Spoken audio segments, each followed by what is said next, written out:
Yo, what is going on, Headliner Nation? It's your boy, the Doc, and we are getting ready for the fantasy playoffs, and that means we've got some injuries to talk about, so let's jump into it. Like I've done a few times in videos before, I'm just going to rapid fire through as many guys as I can, mostly focusing on the big name guys that are playing this week, so I'm not going to talk about teams that are on a bye or the Thursday night game.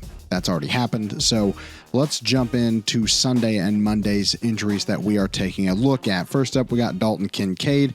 Now, Kincaid is back practicing for the first time since week 10 when he pulled his hamstring, but the team will not commit to whether or not he will return this week. He will be a game time decision probably up to the day, and I'm planning on looking elsewhere this week if I need some tight end help. Now, T. Higgins, on the other hand, he has a concussion. He is practicing as well this week. I think there's a pretty good chance that he is able to return from the concussion protocol, and the team needs every single man that they can get at this point as they try to string together a bunch of wins at the end of the year. Fun fact, with Joe Burrow at quarterback, the Bengals are 13-3 in December and January, so it's not out of the question that they could string together multiple wins and maybe even steal a very winnable division as well. But the good news is T. Higgins probably back, and he's got his quarterback back, so that's a good thing for anyone in fantasy. Now let's move on to Aaron Rodgers, staying in the division here. He has a left wrist fracture, 3 fractures in his wrist. As a Steelers fan, this is getting pretty dire. Rodgers is clearly not right. It doesn't look like he is healthy. He's not moving well at all. From a physical standpoint, it's just, you can kind of tell he's just an old man out there playing football. And I get it. He's still a great athlete by comparison to other 42-year-olds. But let's be real here. 42-year-olds probably shouldn't be playing professional football. And the problem is that I just don't trust that his wrist is going to get better as he continues to take hits. He can't escape in the pocket. And when he gets hit, there's always a chance that he will miss multiple snaps after that, like we saw last week. So again, probably not putting Aaron Rodgers in any lineups for fantasy this week. Let's talk about a younger quarterback also having a fracture issue in his non-throwing hand. Justin Herbert has a left hand fracture. The team is optimistic, though, that he will be able to play on Monday, and hopefully by Saturday we have a for sure answer on this, because I don't like to go into games, especially Monday night games, with uncertainty on whether or not a quarterback is going to be able to play. They're not even really saying who they think his backup will be, and I just honestly think that unless you're 100% certain that he's going to play, I'm probably looking for another option this week. But the good news is that if his hand is stabilized after the surgery, which it should be, he's actually probably less likely to get hurt this week than he was playing through it last week with it unstable. So that's a good sign. Again, he probably plays, but just have a backup plan in place depending on how much risk you want to take heading in to Monday night. Now, his running back, Marvin Hampton, is dealing with a fibula fracture, which was called an ankle injury way back in week 5, wasn't able to return last week, but they are ramping him up in practice. I do think he probably comes back in some form this week, but Kamani Vandell is playing well right now. I would be surprised if Marvin Hampton can come back and immediately take a large load of carries. I just don't think that they're going to use him in that way. And we saw this kind of last year with Isaiah Pacheco. When they have a fibula fracture or even just a hairline fracture, they just don't come back the way that they were before. Again, good news if you've got some guys on bye and you just want somebody to throw into your running back spot. I don't think that he's going to get no carries. I just don't think they're going to use him in a way that gives you a ton of upside. But again, Marvin Hampton probably coming back this week. One guy I don't think coming back this week is Alvin Kamara. He has knee and ankle issues, didn't play last week. Doesn't seem like he's on track to play this week. I'm just kind of staying away from that backfield as a whole. Let's talk about the Bucs offense. It's kind of the whole team at this point. They're all limited. Baker Mayfield, Mike Evans, Chris Godwin, Jalen McMillan, and Bucky Irving. Now, what I would say with these guys is if they played last week, they're probably playing again this week. Mike Evans coming back from the clavicle fracture. I think there's a pretty good chance that he goes. I'd be surprised about Jalen McMillan. I think he's probably a week or two out. You're probably not rostering him or throwing him into any lineups. Just know that he is coming back. He had a neck injury in the preseason that was kind of scary. and has missed most of the year. Probably not somebody I'm picking up, though. I just don't think he's going to have much of a role with all of these wide receivers playing for the Bucs right now. Let's talk about Kyle Monangai and his ankle injury. It's probably just a breather for the week. The team is giving everybody Wednesday off, but it's just worth knowing that he does have some type of ankle issue that would have caused him to miss practice on Wednesday if the team had a practice. The Bears are pretty notorious for resting their young guys on Wednesday. This isn't really something I'm looking at too much into. Now, his teammate Rome Odunze, on the other hand, has a heel issue that has been bothering him for the past month, and it is showing in his production. We just have not seen him be the same guy that he was at the beginning of this season, a guy that looked like potentially he was going to break out into a top 15 type of wide receiver. He has looked bad for the last month. I would be surprised if you are throwing him into your lineups. I think he probably plays, but it is a risky move to throw Rome Odunze into a lineup this week with how bad he has played for the last week and last month, really. And he is not he's not expected to be at 100% this week either. So again, probably not throwing Rome Odunze into my lineups.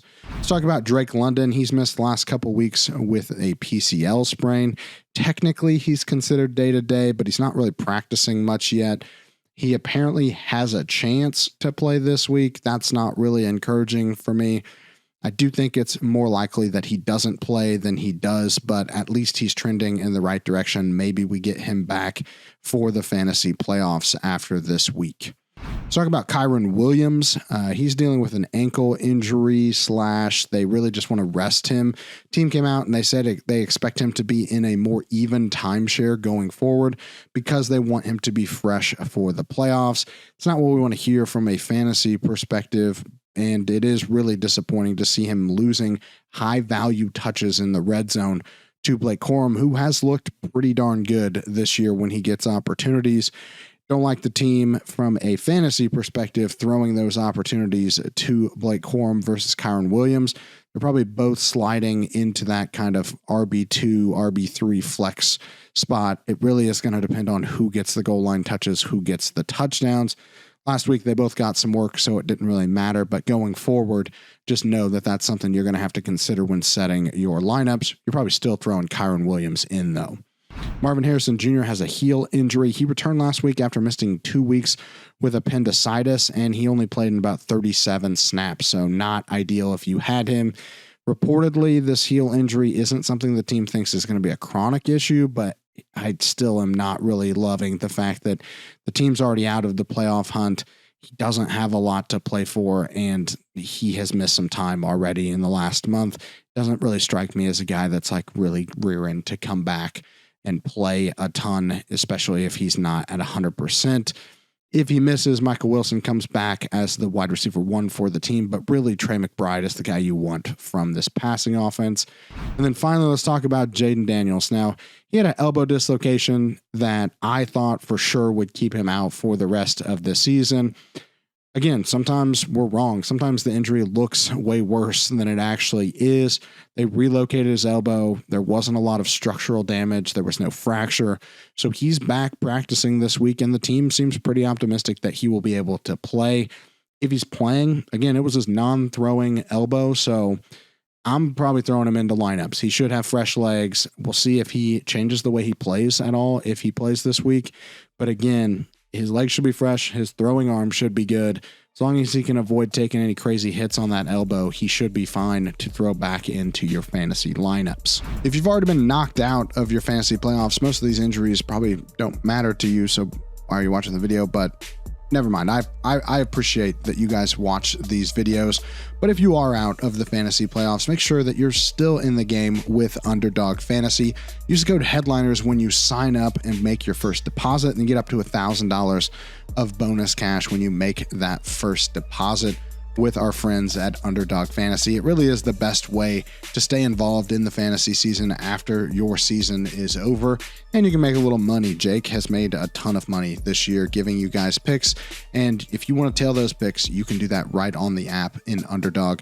So again, use the code Headliners when you sign up and get up to $1,000 in bonus cash, letting them know that the Headliners sent you. That's all I got for you guys this week. Hopefully you enjoyed the video. If you did like the video, subscribe to the channel. It's free. Helps us out a ton. And we've got a ton of videos coming out each and every week, ramping up for the fantasy championships, which I hope will bring you a ton of success this postseason, fantasy postseason. And if you haven't, hit the join button down below, become an exclusive member of Headliner Nation, join our Discord, be able to ask us questions each and every day of the week. It's a great place to ask me questions directly about injuries, situations that you have for your teams, who should you play, who should you not play. And honestly, it's just the best way to get a hold of us during the season. Now, if you want to, make sure that you're staying subscribed during the off season. Some of our best calls happen during the off season. If you were watching these videos this off season, you would have saw me tell you about how I was avoiding Joe Mixon and avoiding Brandon Ayuk like the plague. And we just got word this week that neither one of those guys is expected to return this year at all. Those are things that you just miss if you don't follow along in the offseason. We're trying to give you guys the best advantage that you can get. And sometimes the best advantage you can get is just knowing things before everybody else knows them. So make sure you stay subscribed during the offseason, and hopefully we will be playing for fantasy championships in the next few weeks. That's all I got for you, and we will see you next time.